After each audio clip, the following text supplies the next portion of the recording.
Yo, man, y'all go check this album out, man. Elzhi, Elmatic. Yo, first time listening to this shit. Just got it in the mail. I was listening to it at work. Shout out to Nas for giving him the concept and the style of doing this album. Elzhi and Will Sessions.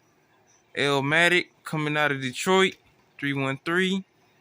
I gotta get more of his albums, man, because this dude can definitely rap like a motherfucker. Definitely underground. Nothing mainstream media about this dude.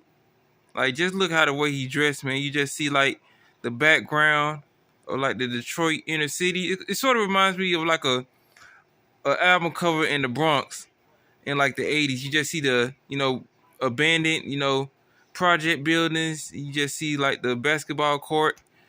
But yeah, man, this album's fucking fire as fuck, man. Elmatic, Elzhi. Yo, I'm about to listen to this shit again, man. You got the Genesis using that classic wild style, subway sample. If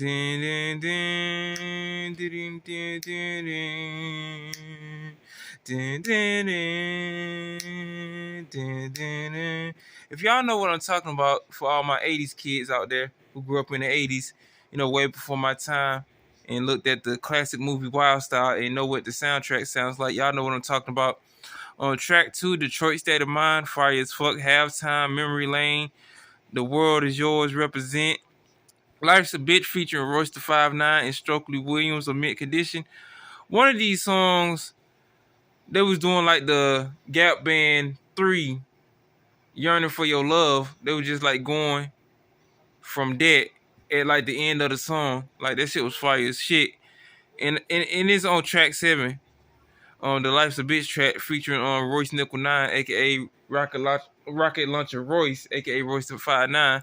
Another underrated MC out here in the game, still doing this thing. One Love, It Ain't Hard to Tell. But yeah, man, shout out to Elzhi, shout out to Will Sessions, shout out to Nas, shout out to whole QB, shout out to whole 313 Detroit. Definitely gotta listen to more of this dude's albums, man. But I'm gonna steady be bumping this most likely the whole week. I might play this when I get on to work, again, once I get, to working at my job and stuff, just to make the time go by quicker. But shout out to Elzhi, Elmatic, shout out to Nas.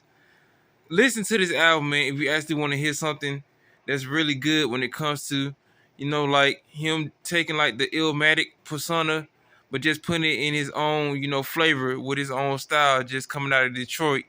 He used the samples real good. He used the instrumentals real good. He just came with his own style. He wasn't jocking anybody. He just came with his own shit and killed them. If I had to give a rating on this album, 5 mics, man. 5 mics, bruh.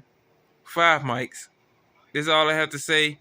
Like, share, comment, subscribe. And if you're an Elzhi fan, just put some of your favorite songs and your favorite albums in the comment section. Tell me some extra information about brother, man.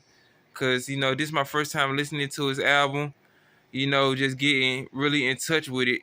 But I'm gonna give it a couple more listens and stuff. I'm gonna just go on another epic journey. Cause I listened to it like 1 or 2 times and stuff. So I'm just keep going and going and going. Cause once you hear like good music, you don't just want to get away from it. So yeah, Elzhi Elmatic, released in 2011, if I'm not mistaken, celebrating this 11th year anniversary. I think this did come out in 2011. Cause I was looking at somebody on YouTube. They was putting out the top best hip hop albums of 2011, and this made the this made the list. This made the list in Royce the 5'9" and Eminem's Bad Meets Evil EP made the list too. And I think one of Raekwon albums that year made the list too. It was like a red cover of like Raekwon on it. And I have to go back and look at that video. If I can find a link to it, I'll put it in the description for y'all to, look at. But yeah, let me go on to get out of here. I just wanted to show y'all this Elzhi Elmatic. Like, share, comment, subscribe, and see y'all in the next video. Peace out, y'all.